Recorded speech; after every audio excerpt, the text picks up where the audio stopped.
Bonsoir à tous, nous sommes ravis de vous retrouver pour l'actualité sur RTI 1, les titres de ce 20h. Les classes sont de nouveau ouvertes à Abidjan, élèves et enseignants se retrouvent, mais dans le respect des mesures barrières, notamment le lavage des mains, le port du masque de protection et la distanciation sociale dans les salles de classe et en dehors. Devant le Sénat, à Yamoussoukro, la capitale ivoirienne, le ministre de la Santé et de l'Hygiène publique a dressé le bilan actuel de la lutte contre la pandémie à coronavirus. Où en est aujourd'hui la Côte d'Ivoire? Le docteur Eugène Aka Awele a donné tous les points essentiels. Dans le domaine de la défense, les forces armées ivoiriennes et burkinabées lancent l'opération Komoé 2020, une offensive conjointe contre les groupes armés terroristes dans le nord de la Côte d'Ivoire en vue d'empêcher l'implantation de toute base de groupes terroristes. Et puis dans ce 20h, nous revenons sur le décès tragique du professeur Adonis Kofi, de son époux et de son fils, tous les trois fauchés par un véhicule hors de contrôle. Le conducteur et les autres occupants en état d'ébriété sont tous en garde à vue. Bienvenue, merci de nous rejoindre sur RTI 1 pour cette nouvelle session d'information.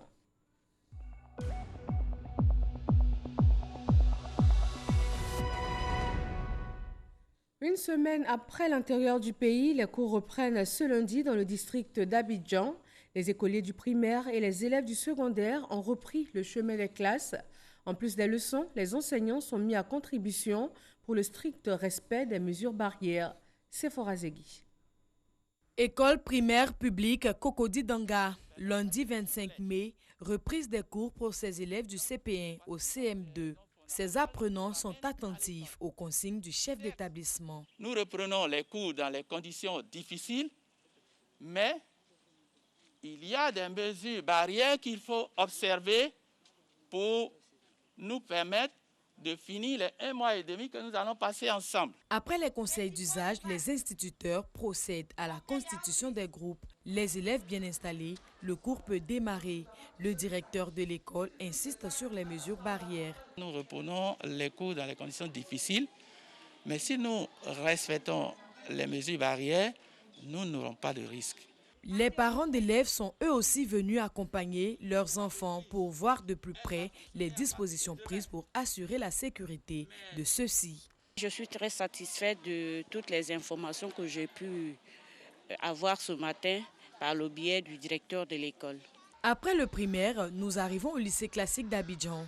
Ici aussi, masque obligatoire, lavage systématique des mains à l'entrée de l'école. Ne pouvant plus se faire des accolades, les élèves usent de nouvelles stratégies pour exprimer leur joie de retrouver leurs camarades. Dans la salle des profs, les enseignants attendent la sonnerie pour rejoindre chacun sa salle de classe. Je suis très heureux de reprendre les cours parce que ça fait vraiment longtemps que j'attends ce moment.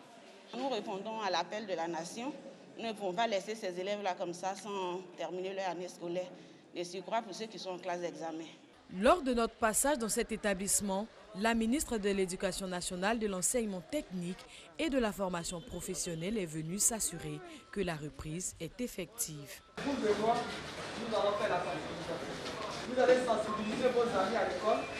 Après Cocody, cap est mis sur le plateau. Au cours secondaire méthodiste, Kandia Camara a aussi sensibilisé élèves et enseignants. Dernière étape de la tournée, école régionale de Trècheville. La ministre assure de sa disponibilité à tout mettre en œuvre pour que 0 cas de Covid-19 ne soit déclaré dans les écoles. Nous pourrons prendre toutes les mesures dans les écoles. Mais si l'enfant n'est pas protégé dans son environnement familial, il court des risques. Nous ne voulons pas de risques pour nos enfants. Nous voulons que nos enfants demeurent en bonne santé. Mais pour ce faire, il faut que les parents eux-mêmes respectent les mesures barrières, qu'ils se protègent afin de protéger leurs enfants, afin que la maladie n'entre pas à l'école. Pendant sa tournée, la ministre Kandia Camara a annoncé la distribution de plus de 80 millions de masques de protection en faveur des élèves et enseignants. Didier Nguesson a sillonné d'autres établissements scolaires secondaires où il a pu constater les dispositifs qui ont été mis en place pour ce premier jour de retour à l'école. Sans reportage. Après 2 mois de suspension des cours, l'école reprend ses droits dans le district d'Abidjan. Ce lundi 25 mai, dans ce groupe scolaire, cette classe de 3e a cours d'anglais. Leçon du jour, les pandémies. Et ironie du sort, l'on étudie le coronavirus. What is coronavirus? It is comme par hasard, c'est à cause d'une pandémie que nous sommes partis. Et à notre retour, nous nous retrouvons pour donc repartir sur de nouvelles bases. Et c'est la première leçon que nous voyons aujourd'hui, c'est sur les pandémies. Ici, au secondaire comme au primaire, tout est mis en œuvre pour le respect des mesures barrières à la Covid-19. Les enfants sont arrivés à compte-gouttes, ce qui est d'ailleurs à notre avantage parce que ça nous permet là déjà de faire respecter les mesures barrières. À la cantine, on garde les distances, mais ce n'est pas l'affluence des jours ordinaires. Au cours méthodiste secondaire, cette école primaire multiplie les restrictions. Pas de récréation ni de cantine. Priorité est donnée aux cours. Nous avons repris effectivement, en tenant compte de toutes les dispositions, les lavages de mains à l'entrée. Nous avons prévu devant chaque classe aussi les dispositifs de lavage de mains. Et dans les classes, avant que les élèves n'y accèdent, nous avons pris les dispositions de désinfecter les classes et puis veiller à ce que chaque élève ait son cache-nez. Désormais, les parents mettent le goûter dans le sac des enfants puisque les cours finissent à midi. Donc à 10h, les enfants vont rester en classe sur place pour prendre leur goûter sans qu'ils ne sortent. Et toujours, les enseignants sont là pour veiller à ceci. Chez les plus grands au secondaire, cette classe de terminale compte 24 élèves contre 35 avant la pandémie. L'heure est à la révision. Le texte ne parlait pas de l'état de nature. Est-ce que vous avez vu que c'est écrit état de nature? La reprise se passe bien. Tout à l'heure, nous avons reçu nos enfants au niveau du drapeau pour laisser les consignes relatives à cette pandémie. Et maintenant, nous sommes en classe. Nous essayons plus ou moins de faire des révisions, de remettre nos enfants dans le bain. Pour l'instant, je constate que c'est bien parce qu'il y a des mesures de sécurité, d'hygiène et tout, donc pour l'instant ça va. Nous sommes contents de reprendre les cours. Dans cette autre classe de 3e, le professeur donne des consignes d'usage avant la leçon. Pour cette reprise, les cours dans cet établissement prennent fin à 13h. Les enseignants qui n'ont pas encore débuté les cours prennent connaissance de leur emploi du temps. Pour cette première journée, la reprise des cours est effective dans les établissements scolaires visités. Les mesures barrières à la Covid-19 changent certaines habitudes dans les établissements scolaires, mais s'adapter fait partie de l'apprentissage. Je vous propose maintenant une déclaration du Comité national de surveillance des actions de lutte contre la traite, l'exploitation et le travail des enfants. Elle est lue par Sephora Zegui. Le 29 juin 2020, NOC publiera son rapport d'enquête 2018-2019 sur le travail des enfants dans les zones productrices de cacao en Côte d'Ivoire et au Ghana. L'objectif principal de ce rapport d'enquête est d'évaluer la prévalence du travail des enfants dans les zones productrices de cacao en Côte d'Ivoire et au Ghana, en comparaison avec les données des enquêtes 2008-2009 et 2013-2014 menées par l'Université de Tulane. Ces enquêtes sont financées par le département du travail des États-Unis, USDOL, dans le cadre de la mise en œuvre du protocole Arking Angel. Le gouvernement de la Côte d'Ivoire est fermement engagé à éradiquer le travail forcé des enfants dans le secteur du cacao et nous sommes fiers des progrès réalisés à cet égard au cours des dernières années.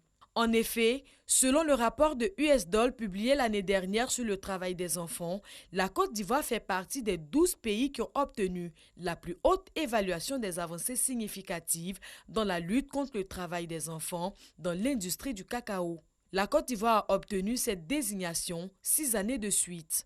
Le projet de rapport de NOC fait état de ses succès, notamment la forte baisse du nombre moyen d'heures de travail réalisées par les enfants dans la production de cacao et la forte augmentation de la fréquentation scolaire des enfants des ménages agricoles dans les zones de culture du cacao. Néanmoins, nous sommes très préoccupés par certains aspects fondamentaux du rapport en raison des lacunes largement reconnues de certaines de ces méthodes utilisées dans le cadre de l'enquête de Tulane de 2013-2014. Ces lacunes, qui comprennent l'échantillonnage et l'extrapolation, ainsi que des problèmes liés à la période de référence pour la collecte des données, rendent impossible toute comparaison précise entre certaines données clés de l'enquête de NOC et celles de l'Université de Tulane et entraîneraient probablement des conclusions trompeuses à tirer de l'enquête de NOC. Au cours des derniers mois, plusieurs ateliers techniques se sont tenus à Abidjan et à Washington DC, au cours desquels nous avons fait part à NOC et à l'USDOL de nos préoccupations concernant les insuffisances de la méthodologie de l'enquête 2018-2019. Bien qu'ils aient reconnu ces erreurs, voire le résumé du rapport 2018-2019 du NOC et leur impact potentiel sur la crédibilité des conditions de l'enquête 2018-2019, NOC et l'USDOL n'ont jusqu'à présent pas voulu apporter les changements nécessaires, évoquant des contraintes de comparaison des données. En conséquence, la Côte d'Ivoire ne peut approuver l'enquête 2018-2019 dans sa version actuelle qui comporte des failles. La présidente du Comité national de surveillance, Madame Dominique Ouattara. Le ministère de la Santé et de l'Hygiène publique compte ce 25 mai 47 nouveaux cas de Covid-19, 38 nouvelles guérisons et 0 décès, suivant le point détaillé. Le ministère de la Santé et de l'Hygiène publique a enregistré ce jour, lundi 25 mai 2020, 47 nouveaux cas de Covid-19 sur 873 échantillons prélevés, soit 5,3% de cas positifs, 38 guéris et 0 décès. À la date du 25 mai, la Côte d'Ivoire compte donc 2423 cas confirmés, dont 1257 personnes guéries, 30 décès et 1136 cas actifs. Le nombre total d'échantillons est de 24 317.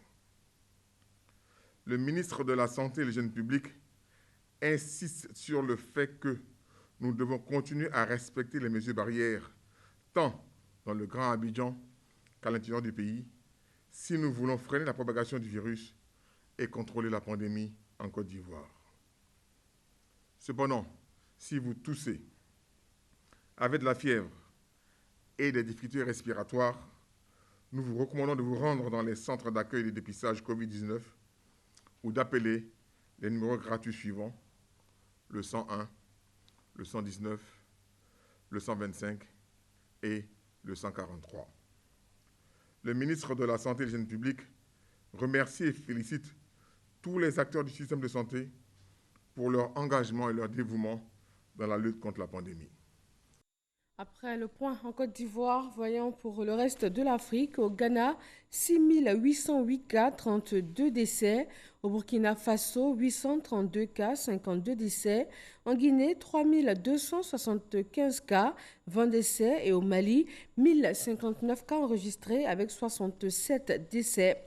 Dans le monde entier, on compte 5 560 868 cas confirmés avec 346 559 décès. Quel est le bilan de la gestion de la crise sanitaire en Côte d'Ivoire? C'est la question au centre du grand oral du ministre de la Santé et de l'Hygiène publique face au sénateur Ayem Sokro. Le premier responsable de la santé a précisé que le pays n'attendra pas l'éradication de la maladie avant de reprendre toutes ses activités. Kader Sogodogo. Docteur Eugène Aka Aoulé en pleine séance de lavage des mains. Une habitude au Sénat. L'institution reçoit le ministre de la Santé et de l'Hygiène publique qui vient dresser le bilan d'environ 4 mois de lutte contre la pandémie du coronavirus. Le président du Sénat, Jano Aousso Kouadio, en prenant la parole, a tenu à saluer les efforts et le sens de l'engagement de l'hôte du jour dans la lutte contre la pandémie. Monsieur le ministre, je voudrais vous rendre ici un vibrant hommage pour le travail fort remarquable que vous abattez au quotidien. Vous êtes avec le personnel de santé que cette crise a révélé comme des professionnels. Il sera donc question, monsieur le ministre, de décliner à mesdames et messieurs les sénateurs le plan de riposte contre la maladie à coronavirus mis en œuvre par le ministère dont vous avez la charge, notamment les moyens matériels, humains et financiers réels dont vous disposez pour la bonne conduite de votre mission sur toute l'étendue du territoire national. Professionnel de santé né à la pointe de la lutte depuis le début de la pandémie, Dr Eugène Aka Aoulé, à son tour, pour le grand oral, ne s'est pas dérobé. La lutte contre la Covid-19, c'est son affaire. Il s'y connaît. Un pan du bilan en termes de lutte. 65% des positifs sont des hommes contre 35% de femmes. Le taux de positivité varie entre 6 et 10%. Cependant, ces dernières semaines, vous aurez noté que le taux diminue. Hier, il était à 2%. Et le nombre de guéris, 1219, est pour la première fois plus important que le nombre de cas actifs, 1127. Nous avons donc commencé à inverser la tendance et nous espérons que les résultats de cette semaine vont confirmer cette tendance. La réouverture des écoles, des lieux de culte, des maquis et restaurants ne porte-t-elle pas atteinte aux efforts de lutte? Le système qui est en place a des plateformes nécessaires pour géolocaliser tous les malades. Vous parlez des enseignants, on sait où ils se trouvent. Les élèves, ils sont en contact avec nos districts sanitaires. Il faut quand même admirer ce système qui est l'un des plus performants. Donc dans ces conditions, reprenons le travail. La Côte d'Ivoire, qui se veut une nation forte, a son schéma de lutte. Dès lors, le pays présente les perspectives à venir. Le renforcement des régions et districts sanitaires est un élément important dans la gestion des sécurités sanitaires et pour le futur. Il s'agira de renforcer les dispositifs sanitaires aux différentes frontières terrestres par l'équipement des directions départementales de la santé en local d'isolement et en matériel tels que les thermomètres infrarouges, de faciliter la mobilité des équipes par l'acquisition de véhicules 4x4 pour tous les districts sanitaires, notamment les districts frontaliers, afin d'assurer une surveillance et une veille sanitaire. En somme, la Côte d'Ivoire, à l'instar du reste du monde, a appris à connaître le coronavirus et le pays met tout en œuvre pour le dompter. Le ministre de la Santé et de l'Hygiène publique et ses collaborateurs, en quittant le Sénat à Yamoussoukro, ont voulu laisser l'image d'une nation debout, résolument engagée à détruire le virus. Ce lundi, c'est Jacquesville qui a accueilli le point presse du gouvernement sur la gestion de la crise. Le maire Joachim Begré dit avoir misé sur la sensibilisation des populations. Résultat, aucun cas de Covid-19 à ce jour à Jacquesville. Mama Traoré. Jacquesville, localité située à une cinquantaine de kilomètres d'Abidjan, une cité balnéaire prisée des Abidjanais pour les sorties détente du week-end. En cette période de crise sanitaire, cet attrait touristique est en réalité un facteur de propagation de la Covid-19. Concernant la ville de Jacquesville, elle est caractérisée par une faible densité de population. Ces deux versants, dont l'un donnant sur le littoral, qui fait sa particularité. On y note une forte mobilité des pêcheurs et aussi un développement important du tourisme depuis l'ouverture du pont, qui l'a rendu plus accessible. De nombreux complexes hôteliers ont ainsi vu le jour et ces plages prises d'assaut les week-ends par le tourisme d'horizons divers.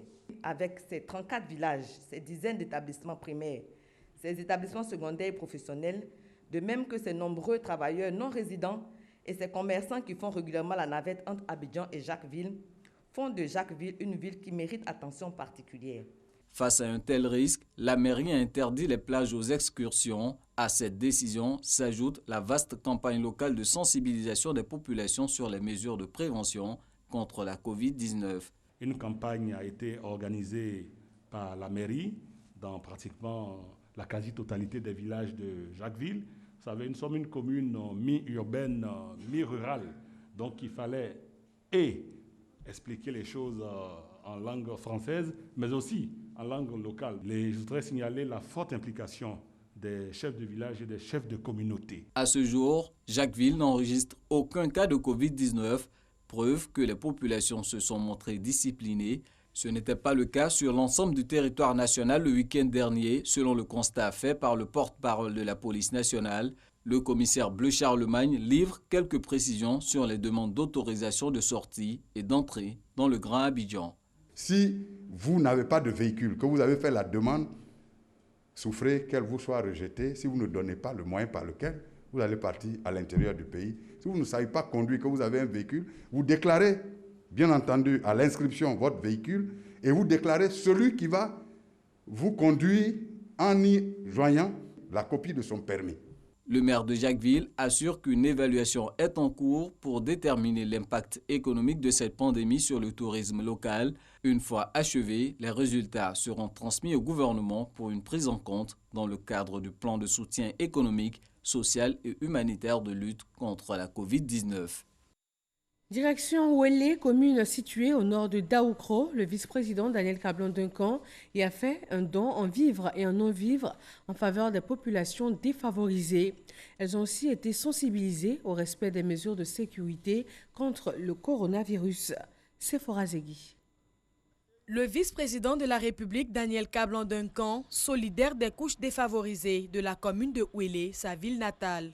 La délégation conduite par Alexandre Aka, son conseiller, est arrivée à Ouélé les bras chargés de vivres et non-vivres. Ce don est composé de 200 sacs de riz de 50 kg, 300 cartons de pâtes alimentaires, 5000 boîtes de sardines, 200 seaux à robinet, 1200 pots de savon liquide, 50 cartons de papier mouchoir et 200 seaux. Nous lui disons sincèrement merci.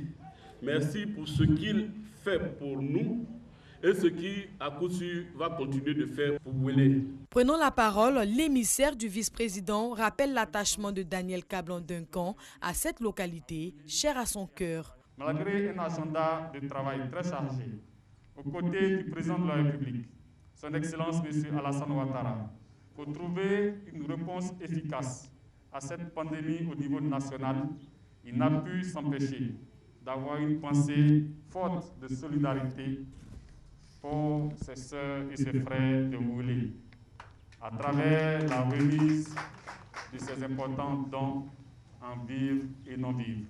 Alexandre Aka invite les populations de Ouélé à s'approprier les mesures barrières édictées par le Conseil national de sécurité. Le ministre de la Promotion de la Jeunesse et de l'Emploi des Jeunes se tient aux côtés des étudiants en cette période sensible. Ceux des cités universitaires de la commune de Cocody ont reçu plus de 10 tonnes de vivres et de non-vivres pour mieux affronter le coronavirus. Abou Sanogo. C'est cette ambiance qui a prévalu à la cité universitaire, appelée Cité Rouge dans la commune de Cocody. Ses résidents ont reçu la visite du ministre de la Promotion de la Jeunesse et de l'Emploi des Jeunes à la tête d'une forte délégation. Une présence en ces lieux pour manifester sa solidarité à l'endroit des étudiants en cette période de crise sanitaire. Ce sont au total 6 tonnes de riz et 1536 bouteilles d'huile qui ont été réceptionnées par le directeur général du Centre régional des œuvres universitaires Abidjan 1, Bléguirao, pour être distribuées aux résidents de la Cité Rouge et de Saint-Jean. Depuis le confinement, tout est difficile, mais ils ont pensé à nous par la grâce de Dieu. Nous leur disons merci. Après la Cité Rouge, cap sur la cité universitaire d'Adjamé 220 logements. Le ministre Mamadou Touré et sa délégation ont offert un peu plus d'une tonne de riz et 384 bouteilles aux étudiants. Véritablement, les étudiants en avaient besoin. C'est une sensation de fierté et de joie qui nous anime actuellement. Dernière étape, la cité universitaire de la Riviera 2, dans la commune de Cocody, où 3 tonnes de riz et 768 bouteilles d'huile ont été mises à la disposition des étudiants par le biais des responsables de palier. Le gouvernement en lui-même multiplie une série d'initiatives en faveur des populations en général. La caravane de solidarité, initiée par le ministre de la Promotion de la Jeunesse et de l'Emploi des Jeunes, se rendra dans les prochains jours sur le campus de Cocody. Période de solidarité également pour la fondation CAF6 en partenariat avec l'Union européenne. Plus de 50 familles vulnérables ont reçu des vivres et des produits sanitaires, en plus de la sensibilisation au lavage régulier des mains. Sephora Zegui. Au marché, on touche à tout. Il y a la femme qui vend piment, celle qui vend gombo, on touche. Mais quand on finit, quand on arrive à la maison, il faut se laver les mains avant de toucher à quoi que ce soit. Des gestes simples à appliquer que Aboubakar Diaby, président de la fondation CAF6, veut inculquer à ses familles. Pendant 1 heure, il les a entretenus sur le lavage régulier des mains, le port du masque et la distanciation sociale. La fondation CAF6, qui s'est donné pour mission d'apporter assistance aux plus démunis, vient d'offrir à 200 familles du plateau d'Okuyi des vivres et non-vivres d'une valeur de 5 millions de francs CFA. Un geste qui vient soulager ses citoyens. C'est bon de laver les mains et ça peut nous sauver, nous tous. Ces gestes-là nous vont droit au cœur. Ça va encore une fois permettre à la population de se sentir heureux et de comprendre qu'ils ne sont pas oubliés. Et c'est une satisfaction. Cette action traduit la volonté de cette fondation à apporter aide et assistance aux personnes en détresse. Nous sommes aujourd'hui dans le quartier du Dokuyi pour sensibiliser la population, leur dire que le coronavirus est une réalité. Donc nous venons leur montrer et apprendre les gestes barrières et faire des distributions en kit sanitaire et en kit alimentaire. Pour leur dire que nous aussi nous venons les soutenir et ensemble nous puissions lutter contre cette pandémie. Après le plateau d'Okuyi, ce sont 1500 familles d'Adjamé, Abobo et Anyama qui vont recevoir des dons d'une valeur totale de 25 millions de francs CFA. La coopérative Skinpa dans la région de Lagnébi-Tiassa a elle décidé de rénover un centre de santé en ces moments de crise sanitaire. Coût des travaux, 12 millions de francs CFA, en plus d'une dotation du centre en médicaments de première nécessité pour une valeur de 3 millions de nos francs. Noël Gnagno. Oreskrobo, chef-lieu de sous-préfecture. Nous sommes à 30 km d'Agboville, la capitale régionale. La population de la localité est mobilisée pour 2 faits. La remise de son centre de santé rénové et le don de divers matériels médicaux en cette période de crise sanitaire. Coût des travaux et des dons, 15 millions de francs CFA de la coopérative Simpa. Les motivations du financement de cette opération, le bien-être des populations et singulièrement des producteurs. La santé avant tout. Quand tu n'es pas en santé, tu ne peux rien faire. C'est pour que la population de Oreskrobo puisse vivre que nous avons réhabilité ce centre de santé pour le bien-être des producteurs. À l'origine, la mobilisation des moyens pour le financement de la rénovation de l'équipement, la certification Fairtrade. Donner la confiance et l'assurance aux consommateurs.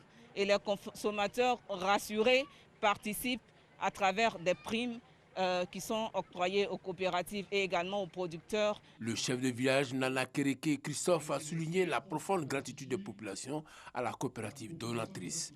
Puis il a demandé que soit achevé le logement de la sage-femme en souffrance et la réalisation de la clôture du centre de santé. Une doléance reçue 5 sur 5 par le président du conseil régional. Nous avons enregistré que la clôture est une nécessité, c'est vrai. Nous avons noté cela. Également, j'en parlais, la réhabilitation des logements de la sage-femme. Donc je pense que c'est des doléances pertinentes. Le préfet de région, président de la cérémonie, a rendu un hommage appuyé à la coopérative pour sa contribution à l'amélioration de l'accès aux soins de santé de qualité avant de lancer un appel aux populations réfractaires aux campagnes de vaccination. Vivement que les femmes comprennent, que les parents comprennent, les maris comprennent que pour la santé de leurs enfants, il faut venir faire les vaccins. De plus, le préfet de région a demandé aux populations d'observer des mesures barrières pour éviter la propagation de la pandémie du coronavirus. Une page noire dans ce journal, 3 membres d'une même famille fauchés par la mort le samedi 23 mai dernier. Les occupants et le conducteur du véhicule mis en cause sont en garde à vue. Quelques jours après le drame, Grace Kando revient sur la disparition du professeur Adonis, de son époux et de leur fils. Quelques jours après le drame, des fleurs, des bougies déposées par des proches ou des personnes touchées par la mort d'Adonis Laurence et sa famille. Je ne connais pas le couple, mais mon fils était ami à leur fils. Et mon fils est inconsolable depuis. Enfin, je vis l'émotion comme mon fils aussi. Et j'ai voulu juste m'arrêter pour allumer un tiers à leur mémoire, et c'est ce que je fais en ce moment. Emmanuel Kofi faisait le samedi matin le footing avec son père et sa mère quand ils ont été renversés par des jeunes en état d'ébriété. Aujourd'hui, c'est une maison vide. Le cuisinier raconte son désarroi. J'étais à la maison, nous avions de 7h, 7h30, J'ai mon collègue, le chauffeur, qui m'appelle, qui me dit « Ah, Bassolé, viens vite au travail parce que les nouvelles ne sont pas bonnes. » Et les nouvelles ne sont pas bonnes comment? Qu'est-ce qui se passe? Il dit non, que voilà, il y a eu un accident, monsieur, madame et Emmanuel, c'est-à-dire l'enfant, qu'il y a une voiture qui les a affectés, mais ils sont tous restés dans l'accident. Une fin dramatique pour professeur Kofi Adonis Laurence, directrice de l'unité de néphrologie pédiatrique du CHU de Yopougon, son époux et leur dernier enfant Emmanuel. C'était pour nous un fleuron du CHU de Yopougon. Une dame battante avec ses relations qui confondait tout à la limite pour satisfaire ses tout petits et son argent de poche, son argent même de famille et toutes ses ressources extérieures qu'elle arrivait à mobiliser. C'est comme ça qu'elle a mis au point son unité. Oui, c'était véritablement son unité parce que toute sa respiration, c'était son unité. La disparition du professeur Kofi, une perte énorme qu'enregistre le corps médical ivoirien au regard de ses qualités. Un accident de la circulation qui vient s'ajouter aux autres accidents de ce type constatés par les sapeurs-pompiers. Ce même jour, samedi, dans la soirée, dans la nuit, une dame et son enfant qui étaient au bord de la route à Bingerville, ils ont été tués par un conducteur qui a perdu le contrôle de son véhicule. Nous avons une moyenne de 75 interventions journalières. Dans ces 75 interventions journalières, 80% d'entre elles, 80% concernent des accidents de circulation. Et dans ces 80%, au moins la moitié entraîne la mort d'homme. Conduite en état d'ébriété, course-poursuite, ces faits sont souvent l'apanage de jeunes adolescents. Des actes qui interpellent. Aujourd'hui, nos jeunes gens, nos enfants se livrent vraiment à l'alcool, se livrent à des comportements vraiment humiliants, choquants. On a l'impression qu'on laisse faire. Il faut qu'on soit regardant sur tous ces comportements. Il faut que nous soyons un peu plus vigilants vis-à-vis de nos enfants. Et les opérateurs économiques aussi, notamment ceux qui gèrent les bars, peut-être qu'il y a quelque chose aussi à faire à leur niveau. Pourquoi ne pas leur demander, leur exiger peut-être de refuser de laisser des jeunes prendre les volants quand ils savent qu'ils sont en état d'ébriété. Selon la police nationale, une enquête est ouverte pour faire la lumière sur ce drame. J'ai été interpellé par nos services constat et mis à la disposition donc, du service central de constat de la préfecture de police d'Abidjan. Depuis donc hier à 6 h du matin, après la constatation d'usage. Voilà. Et les occupants du véhicule qui a causé mortellement cet accident et celui du véhicule Mercedes-Benz qui également aurait été en pleine course-poursuite de sources proches de l'accident, aussi a été interpellé. Plusieurs chefs d'accusation sont relevés contre les auteurs. Le code pénal, notamment l'article 392, réprime ce genre de mort comme homicide involontaire. Alors l'infraction qui sera retenue en plus de l'homicide involontaire, il sera aussi retenu la mise en danger de la vie d'autrui. Et ça, c'est une infraction qui est punie par l'article 393 du code pénal. Et en plus de la mise en danger de la vie d'autrui, il y a également le fait de l'excès de vitesse. Parce que vous savez que la vitesse normale est réglementée. Les accidents sur la voie publique sont de plus en plus nombreux et meurtriers. La justice a décidé de réprimer sévèrement les auteurs de ces infractions qui endeuillent des familles. Les forces armées ivoiriennes et burkinabées lancent l'offensive contre les groupes armés terroristes dans le nord de la Côte d'Ivoire. Les deux forces mènent depuis le 11 mai dernier une opération conjointe de sécurisation de la bande frontalière afin d'empêcher l'implantation de toute base de groupes terroristes. Abou Sanogo. Komoé 2020, tel est le nom de l'opération de lutte antiterroriste conjointement menée par les forces armées ivoiriennes et burkinabées dans le nord du pays. Une opération de sécurisation de la bande frontalière qui vise à endiguer dans la zone les trafics illicites, les braquages à main armée, mais surtout l'action des groupes armés terroristes à l'étape embryonnaire. La coordination des actions pour aseptiser cette zone en la sécurisant totalement s'avère plus que nécessaire. Au PC tactique à Kafolopak, un point de situation est fait sous la supervision du général de corps d'armée Lassina Doumbia, chef d'état-major général des armées. Côté ivoirien, il s'agit au plus vite de contrôler la zone comprise entre l'Aliraba, Petit Nagpou, Sikolo et Kafolopak. La partie burkinabé avec un bataillon basé à Banfora se devait de faire le bouclage et le ratissage du périmètre entre Wangolodougou, Yandere et Dagbendougou. Environ 1000 hommes des forces de défense et de sécurité ivoiriennes sont engagés ainsi que de moyens aériens conséquents. Cette opération, la première du genre entre les deux armées, a remporté un succès franc sur le plan opérationnel. Les bases terroristes d'Alidougou détruites, 8 terroristes neutralisés, 24 suspects interpellés au Burkina Faso, 14 en Côte d'Ivoire, mis à la disposition des services de renseignement, plusieurs armes, munitions, clés USB saisies, appréciation d'ensemble, zone sous contrôle.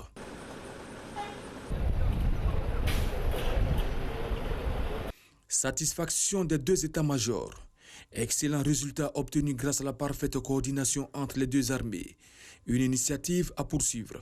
Comme eux, ils n'ont pas de frontières, ils traversent et vous ne pouvez pas poursuivre puisqu'il y a la frontière.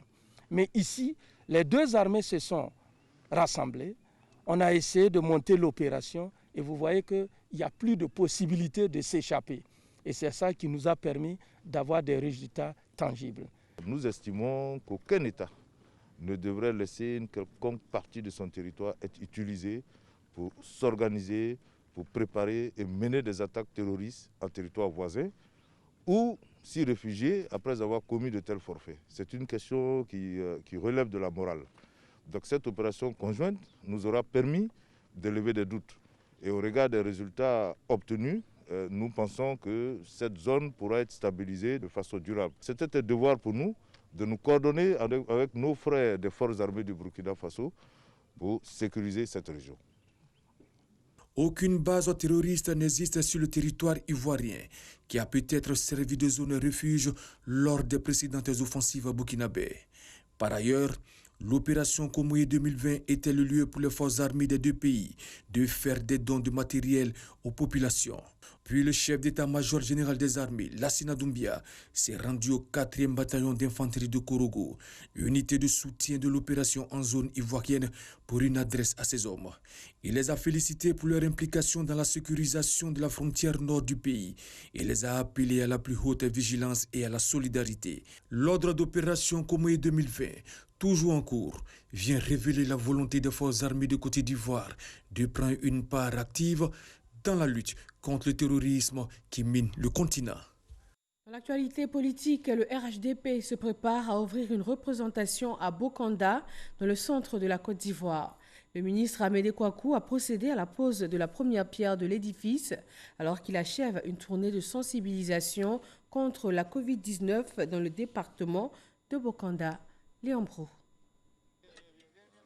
À compter de cette pose de première pierre, va fièrement se dresser fin septembre 2020, ici à Bokanda, la maison du RHDP. Coût de ce siège départemental et son mobilier, 60 millions de francs CFA, entièrement financé par le président du parti, le président Alassane Ouattara. Les cadres RHDP du centre avec à leur tête le ministre Amédée Kouakou promettent des locaux ultramodernes selon la volonté du chef de l'État de symboliser l'adhésion de la région du Nzi au RHDP. Nous allons donc tout faire pour montrer que le parti RHDP, qui est le plus grand parti de Côte d'Ivoire, avec à sa tête le président Alassane Ouattara et son candidat, le Premier ministre Amadou Gon Coulibaly, vont tout rafler ici, dans le département de Bokanda. Ce défi de l'élection présidentielle d'octobre 2020, la coordination RHDP du Nzi entend le relever. Le RHDP, c'est l'unité retrouvée au sein du PDCI. C'est pour ça que pour nous, l'édification de ce siège est importante. Ce siège va nous permettre de consolider l'implantation du RHDP la région d'Inzi. Parce que nos parents ont compris que le RHDP est le parti qui apporte le développement. Pour le ministre Amédée Kouakou, les atouts pour le triomphe du RHDP sont légion, croissance économique, électrification, routes, eau potable, centre de santé, bref, les 10 années de développement impulsées par le parti présenté à Bengassou, Nzekrenzesu, Abéanou et Bokanda. La crise de la maladie à coronavirus va passer, mais aussi on a le défi de faire avancer notre pays. Il va y avoir des élections, il faudrait que les élections soient apaisées et que tout se passe bien ici dans la région d'Inzi et notamment dans le département de Bokanda. Autre volet de sa tournée de mobilisation pour le RHDP, la sensibilisation et l'assistance de l'association des cadres du Centre pour le développement aux populations rendues vulnérables du fait de la Covid-19. Journée mondiale de l'Afrique ce 25 mai, elle célèbre l'anniversaire de la signature des accords de l'OUA, Organisation de l'Unité africaine, le 25 mai 1963. C'est l'occasion pour chaque pays d'organiser des événements dans le but de favoriser le rapprochement entre les peuples africains. Mais cette année, avec la crise sanitaire, des personnalités africaines appellent à la réflexion sur l'avenir du continent, notamment sur l'après-Covid-19.